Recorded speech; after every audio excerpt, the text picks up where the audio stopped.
আসসালামু আলাইকুম রহমতুল্লাহ। শেড গঠন পদ্ধতি থেকে তালিকা পদ্ধতি আজকের টপিকস খুবই গুরুত্বপূর্ণ একটা পার্ট। এসএসসি গণিতের বোর্ড পরীক্ষার অর্থাৎ এসএসসি পরীক্ষার 1 নম্বর প্রশ্নের কয়ে একদম কমন একটা বিষয় হচ্ছে অমুক শেডটাকে, মানে এ শেডকে তালিকা পদ্ধতিতে প্রকাশ করো বা বি শেডকে তালিকা পদ্ধতিতে প্রকাশ করো। এরপর খ এবং গ পারতে হলে তোমাকে প্রত্যেকটা শেডকে আগে শেড গঠন পদ্ধতি থেকে তালিকা পদ্ধতিতে বানাতে পারতে হবে। তো আমাদের বইয়ে 2.1 অনুশীলনীর 1 নম্বরে 4টা নমুনা দেয়া আছে। আমরা এগুলো করে প্র্যাকটিস করতে পারলে আমরা বাকিগুলো করতে পারবো ইনশাল্লাহ। তো চলো শুরু করা যাক। আমি এখানে লিখে রেখেছি এক এক করে। প্রথমে হচ্ছে ক নম্বর, বলছে x বিলংস টু n যেন x স্কোয়ার গ্রেটার দ্যান 9 এবং x কিউব হচ্ছে লেস দ্যান 130।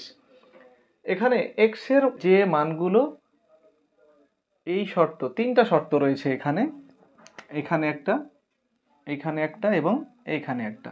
তো বিভিন্ন পদ্ধতিতে করা যায়। আমার কাছে যে পদ্ধতিটা বেস্ট মনে হয়েছে আমি শেয়ার করব, কারো ভালো লাগলে গ্রহণ করতে পারো। তো আমি এখানে যদি ক নম্বরের আনসার শুরু করি, তো এখানে শর্ত কি? এখানে 3টা শর্ত বলছে এক্স বিলংস টু এন, আরেকটা হচ্ছে এক্স স্কোয়ার গ্রেটার দ্যান 9 এবং এক্স কিউব লেস দ্যান 130।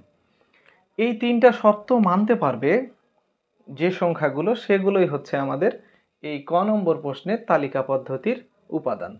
তো এইখানে কোন সত্যটা মানে আসলে কি? এখানে বলা হয়েছে এক্স এর মানগুলো, এই যে বিলংস টু, এটা একটা প্রিপোজিশনাল ফ্রেজ, এর বাংলা মানে হচ্ছে অধীনস্থ, অর্থাৎ এক্স এর মানগুলো এন এর অধীনস্থ। এখন এন মানে কি? এন হচ্ছে ন্যাচারাল নাম্বার, অর্থাৎ স্বাভাবিক সংখ্যা।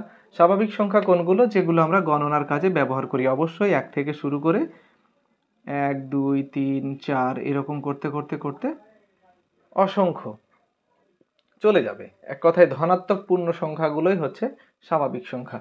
এখন এই মানগুলো, এখানে তো আমাদের মানের কোনো অভাব নেই। এইখানে যে বলা হয়েছে এক্স স্কোয়ার গ্রেটার দ্যান 9, এর মানে হচ্ছে এই মানগুলোর মধ্য থেকে যে মানগুলোকে বর্গ করলে, মানে এক্স এর বদলে স্থাপন করলে এবং তাকে যদি আমরা বর্গ করি অর্থাৎ স্কোয়ার করি, সেক্ষেত্রে যে মানগুলো 9-এর চেয়ে বড় হবে সেই মানগুলো আমরা গ্রহণ করতে পারবো। তো এই শর্ত অনুযায়ী কোন মানগুলো হচ্ছে? এখানে আমরা লিখতে পারি এইভাবে যে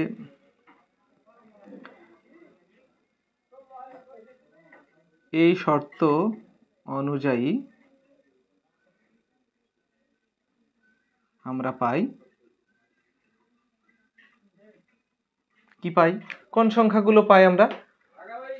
এখানে 1কে যদি আমরা স্কোয়ার করি অর্থাৎ 1-এর উপর বর্গ দিলে 1 গুণ 1 অর্থাৎ 1 হয়, যেটা 9-এর চেয়ে বড় নয়, সুতরাং 1 এখানে গ্রহণযোগ্য নয়। একইভাবে 2 গ্রহণযোগ্য নয়। 3কে যদি আমরা বর্গ করি, 3 3 9 হয়, এটাও গ্রহণযোগ্য নয়। এরপর 4 যদি বসাই, হ্যাঁ গ্রহণযোগ্য, তাহলে আমরা 4। এরপর যদি 5 বসাই 5। এইভাবে বুঝতেই পারছি আমরা, এখন যতই সংখ্যা বসাতে থাকি না কেন, 4 থেকে শুরু করে যতই বড় সংখ্যা আমরা এখানে বসাবো না কেন, তাকে বর্গ করলে 9-এর চেয়ে কিন্তু বড় হবেই হবে। তাহলে আমরা এই শর্ত অনুযায়ী আমরা যে সংখ্যাগুলো পেলাম, এই এন এর ভেতর থেকে এই সংখ্যাগুলো আমরা খুঁজে পেলাম যারা এই সত্যটা মানতে পারবে। এখন এই সত্যটা শুধু মানলে চলবে না, এই সত্যটাও কিন্তু মানতে হবে। এখন এই সত্যটা কি বলছে? বলছে এক্স এর বদলে এমন সংখ্যাগুলো আমরা বসাবো যে সংখ্যাগুলো কিউব করলে, মানে 3 বার গুণ করলে যেন 130-এর চেয়ে কম থাকে। তো এই শর্ত অনুযায়ী আমরা কোন সংখ্যাগুলো পাবো? 1কে যদি আমরা 3 বার গুণ করি 130 অপেক্ষা ছোট হবে, তাহলে 1 পাচ্ছি। 2কে যদি আমরা 3 বার গুণ করি তাহলে 8 হবে, তাহলে 2ও পাচ্ছি। 3কে 3 বার গুণ করলে 27 হবে, 3ও হচ্ছে। 4কে 3 বার গুণ করলে হচ্ছে 64, 4ও হচ্ছে। 5কে 3 বার গুণ করলে হচ্ছে 125, সেটা হচ্ছে। এবার যদি 6কে আমরা 3 বার গুণ করি, সেটা অবশ্যই 130 অপেক্ষা বড় হবে। তাহলে আমরা এখানে যে 3টা শর্ত ছিল, প্রথম শর্ত হচ্ছে এক্স এর মানগুলো এন এর মানের ভেতর থেকে হতে হবে। তো এন এর মান হচ্ছে এগুলো অসংখ্য সংখ্যা, এদের মধ্য থেকে বাকি যে 2টা শর্ত পালন করতে পারবে যে সংখ্যাগুলো, সেগুলোই হবে আমাদের এই প্রশ্নের তালিকা। অর্থাৎ এই ক নম্বর যে শেড গঠন পদ্ধতি দেয়া আছে, সেই শেড গঠন পদ্ধতির তালিকা হচ্ছে, তালিকার উপাদান হচ্ছে সেই সংখ্যাগুলো। তো এখন আমরা একটু খোঁজ করতে লাগি। আমরা এখানে দেখতে পাচ্ছি লিমিটেড পরিমাণ সংখ্যা কিন্তু আমার এখানে আছে। তো এই সংখ্যাগুলো যদি আমরা এখানে খোঁজ করি যে এইখানে আছে কিনা বা এখানে আছে কিনা। তো এন এর মধ্যে তো সবগুলোই থাকবে, যেহেতু এন এর মধ্যে সকল ধনাত্মক পূর্ণ সংখ্যাই আছে, সুতরাং 1 2 3 4 5 এই 5টা সংখ্যা এখানে আছে। তাহলে দুইটা জায়গায় আমরা এই 1 থেকে 5 পর্যন্ত মিলাতে পারছি, কিন্তু এই শর্ত যে মিডিলের যে শর্ত, এইখানে কিন্তু আমাদের 1 2 3 এগুলো নেই। তাহলে 4 এবং 5 ছাড়া আর কোনো সংখ্যাই নাই যারা এই 3টা শর্তই পালন করতে পারবে। তাহলে আমরা ক সংখ্যার যে তালিকা সেইটা আমরা পেয়ে যাচ্ছি 4 এবং 5। এই হচ্ছে আনসার। আশা করি বুঝতে পেরেছি। আমরা এবার চলে যাব খ নম্বর প্রশ্নে। এবার খ নম্বরে যদি আমরা যাই, খ নম্বরেও ঠিক সেই কয়ের মতো 3টা শর্ত রয়েছে। একটা হচ্ছে x বিলংস টু z, দ্বিতীয় শর্ত হচ্ছে x স্কোয়ার গ্রেটার দ্যান 5, তৃতীয় শর্ত হচ্ছে x cube less than or equal to 36। এখন এই শর্ত অনুযায়ী, এই শর্ত অনুযায়ী এবং এই শর্ত অনুযায়ী 3টা শর্তই পালন করতে পারবে যে সংখ্যাগুলো, সেগুলোই হবে খ নম্বর প্রশ্নের তালিকা। তো আগের প্রশ্নে আমরা দেখেছিলাম এখানে ছিল n, কিন্তু এবার আছে z। n ছিল স্বাভাবিক সংখ্যা, কিন্তু z হচ্ছে পূর্ণ সংখ্যা। এখন পূর্ণ সংখ্যা কোনগুলো? ধনাত্মক, ঋণাত্মক, শূন্য সবগুলোই হচ্ছে পূর্ণ সংখ্যা। তো তাহলে আমরা এখানে পূর্ণ সংখ্যা হিসেবে আমরা 1 2 3 ডট ডট ডট অসংখ্য চলে যাচ্ছে, আবার -1 -2 -3 এইগুলো অসংখ্য চলে যাবে। আবার শূন্য হচ্ছে এদের শর্তের ভেতরে, কারণ শূন্য সহ সকল ধনাত্মক এবং ঋণাত্মক পূর্ণ সংখ্যাই হচ্ছে z। এখন এই শর্তের ভেতরে কে কে আসবে? এই সংখ্যাগুলোর ভেতরে এখন কোন সংখ্যাগুলোকে আমরা x এর বদলে বসালে এই শর্তটা পালন করতে পারবে? আমরা যদি শূন্যকে বসাতে চাই, শূন্য যদি x এর বদলে বসাই তাহলে তার মান হচ্ছে শূন্য, যেহেতু শূন্যকে বর্গ করলে শূন্যই হয়, তো যেটা কিন্তু 5-এর চেয়ে বড় নয়, তার মানে শূন্য গ্রহণযোগ্য হচ্ছে না। এরপর যদি আমরা ধনাত্মক সংখ্যাগুলো একটু চেক করি, 1 বসাই, তাহলে 1কে স্কোয়ার করলে তো 1 হয়, 5-এর চেয়ে বড় হচ্ছে না, 2ও হচ্ছে না, 3 কিন্তু আমাদের এখানে হচ্ছে, 4 হচ্ছে, 5 হচ্ছে, এইরকম করতে করতে কিন্তু চলতে থাকবে, যারা 5-এর চেয়ে কিন্তু বড় হবেই হবে। এবার এইখানে চেক করে শেষ কিন্তু নয়, এবার ঋণাত্মক সংখ্যাগুলো কিন্তু আমাদের বসাতে হবে। আমরা যদি ঋণাত্মক সংখ্যাগুলো বসাই, 1কে যদি বর্গ করি তাহলে কি হচ্ছে? 1 হচ্ছে। -1কে বর্গ করলেও 1 হচ্ছে, যেহেতু আমরা দুইটা ঋণাত্মক সংখ্যার গুণফল ধনাত্মক হয়ে যায়। তাহলে -1 -2 পর্যন্ত হচ্ছে না, কিন্তু -3 -4 -5 এইরকম করতে করতে আমরা যত দূরই যাই না কেন সবগুলোই কিন্তু এখন গ্রহণযোগ্য হচ্ছে। তাহলে আমরা দ্বিতীয় শর্তে অসংখ্য মান কিন্তু আমরা পেয়ে গেছি। এবার তৃতীয় শর্ত অনুযায়ী কি দেখব? তৃতীয় শর্তে বলছে x এর বদলে সেই মানগুলো বসাতে হবে এবং ঘন করলে অর্থাৎ কিউব করলে বা 3 বার গুণ করলে যেন তারা 36-এর চেয়ে ছোট কিংবা 36-এর সমান থাকে। তো সেই সংখ্যাগুলো কি হতে পারে? শূন্যকে যদি আমরা বসাই তাহলে শূন্য অবশ্যই কি 36-এর, শূন্যকে যদি আমরা ঘন করি শূন্যই পাবো এবং 36-এর চেয়ে ছোট, তাহলে এই শর্ত অনুযায়ী শূন্য গ্রহণযোগ্যতা পাচ্ছে। যদি আমরা 1 বসাই, 1কে 3 বার গুণ করলে 1 36-এর চেয়ে ছোট, 2কে বসালে 8, তাহলে 2ও গ্রহণযোগ্য, 3 বসালে 27, সেটাও গ্রহণযোগ্য, কিন্তু 4 বসালে হবে কত? 64, কারণ 4কে 3 বার গুণ করলে যেটা হবে 64, সেটা কিন্তু গ্রহণযোগ্য হচ্ছে না। তাহলে 4 যেহেতু হচ্ছে না, 5 6 7 কোনোটাই আর গ্রহণযোগ্য হবে না। এখন ঋণাত্মক সংখ্যাগুলো যদি আমরা বসিয়ে দেখি, -1কে যদি আমরা 3 বার গুণ করি তাহলে রেজাল্ট হচ্ছে -1, সেটা 36 অপেক্ষা অবশ্যই ছোট, -2ও হচ্ছে, -3ও হচ্ছে।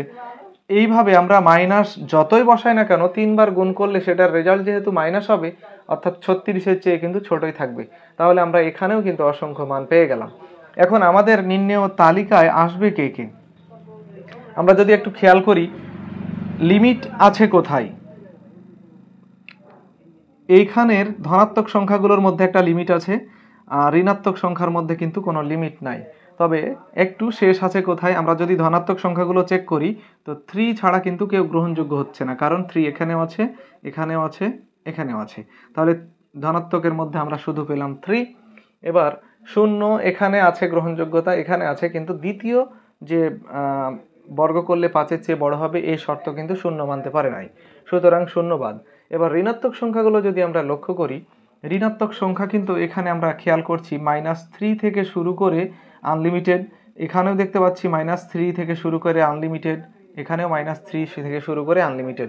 তার মানে -3, -4, -5 এরকম করতে করতে চলতেই থাকবে। তার মানে খ নম্বর প্রশ্নটার তালিকায় কিন্তু অসংখ্য পরিমাণ উপাদান কিন্তু রয়েছে। এই প্রশ্নটা একটু জটিল, তবে জেড দিয়ে সাধারণত পরীক্ষায় প্রশ্ন আসে না। তো চলো এবার গ এবং ঘ একটু আমরা দেখে নিই। গ নম্বরে বলছে যে এবার কিন্তু একটা সুবিধা আছে, জেড নাই যেহেতু এন আছে, তার মানে ধনাত্মক সংখ্যা ছাড়া হবে না। তো এবার যদি আমরা একটু লক্ষ্য করি, এখানে শর্ত দুটা কি, দুইটা শর্ত বলছে 36-এর গুণনীয়ক হতে হবে, আবার 6-এর গুণিতকও হতে হবে। এখন গুণনীয়ক এবং গুণিতক কি জিনিস সেটা আমরা জানতে পারলে এই অঙ্কটা কিন্তু আমরা খুব সহজে করে ফেলতে পারবো। তো 36-এর গুণনীয়ক হচ্ছে কি, গুণনীয়ক সেই সংখ্যাগুলোই যাকে আমরা উৎপাদকও বলে থাকি। তো গুণনীয়ক হচ্ছে সেই সংখ্যাগুলোই যেগুলো দিয়ে সেই সংখ্যাটাকে ভাগ করা যায়, অর্থাৎ নিঃশেষে বিভাজ্য করা যায়। এখন 36-কে কি কি দিয়ে নিঃশেষে বিভাজ্য করা যায়, 1 দিয়ে যায়, আর 1 দিয়ে গেলে 36 দিয়েও যাবে, কারণ 36-1 36।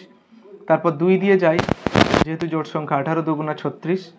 তারপরে হচ্ছে 3 দিয়ে যায়, 3 12 36। তারপরে 4 দিয়ে যায়, 4 9 36। তারপরে হচ্ছে 6 দিয়ে যায়, 6 6 36। এর বাইরে কিন্তু আমরা এই 36-এর গুণনীয়ক কিন্তু আর পাবো না। এবার 6-এর গুণিতক, গুণিতক মানে মনে রাখার জন্য আমি একটা সহজ কথা বলছি, 6-এর নামতা পড়লে যে সংখ্যাগুলো আমরা পাই সেগুলো হচ্ছে 6-এর গুণিতক। অর্থাৎ যে কোনো সংখ্যাকে 1 দিয়ে 2 3 4 করে গুণ করতে করতে যে সংখ্যার রেজাল্টগুলো পাই সেগুলোই হচ্ছে গুণিতক। তো 6-এর গুণিতক তাহলে স্বভাবতই আমরা পেয়ে যাচ্ছি কি 6 12 18 24 এইরকম করতে করতে চলতে থাকবে। এখন সেই সংখ্যাগুলোই আমরা তালিকাতে নিয়ে আসতে পারবো যে সংখ্যাগুলো 36-এর গুণনীয়কের মধ্যেও আছে, আবার 6-এর গুণিতকের মধ্যেও আছে। তো এখানে আমরা দেখতে পাচ্ছি 6 আছে এখানেও এখানেও, তাহলে 6 আসছে আমাদের উত্তরে। তারপরে 12 12 দুই জায়গায় আছে, আমরা নিতে পারছি। তারপরে 18 এখানেও আছে এখানেও আছে।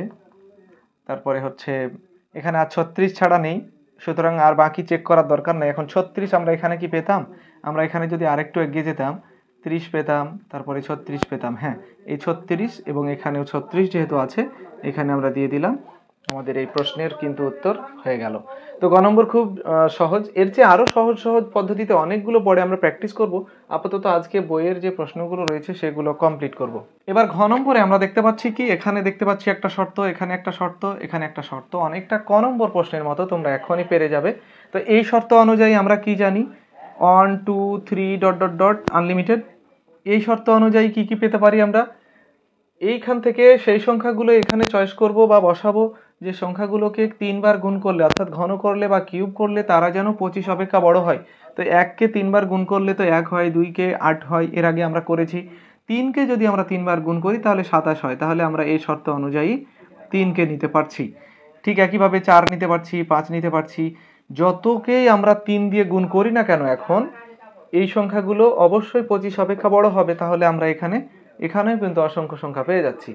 এখন এইখানে দেখবো আমরা এই শর্ত অনুযায়ী কারা কারা গ্রহণযোগ্য হচ্ছে।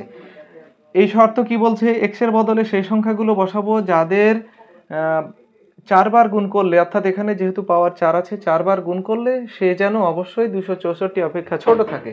তাহলে 1-কে আমরা যতবারই গুণ করি 1 হয়, 2-কে যদি 4 বার গুণ করি তাহলে 16 হয়, তাহলে 2 গ্রহণযোগ্য। 3-কে যদি 4 বার গুণ করি তাহলে 81 হয়, 3ও গ্রহণযোগ্য। 4-কে যদি আমরা 4 বার গুণ করি সম্ভবত 256 হবে, তাহলে 4ও গ্রহণযোগ্য। কিন্তু 5-কে 3 বার গুণ করলে 4 বার গুণ করলে 625 হবে, অর্থাৎ বড় হয়ে যাচ্ছে, সুতরাং আমরা আর যেতে পারছি না। এখন এখান থেকে যদি আমরা কমন খুঁজি, অর্থাৎ কোন সংখ্যাগুলো 3টা শর্তই পালন করতে পেরেছে, এখানে যেহেতু আনলিমিটেড আছে, এখানে 3 থেকে এখানেও আনলিমিটেড, কিন্তু এখানে লিমিটেড পরিমাণ সংখ্যা কিন্তু আছে। তার মধ্যে 1 এখানে যেহেতু নেই, বাদ 2 এখানে নেই, 3 এখানেও আছে এখানেও আছে, তার মানে আমরা আমাদের উত্তরে 3-কে নিতে পারবো।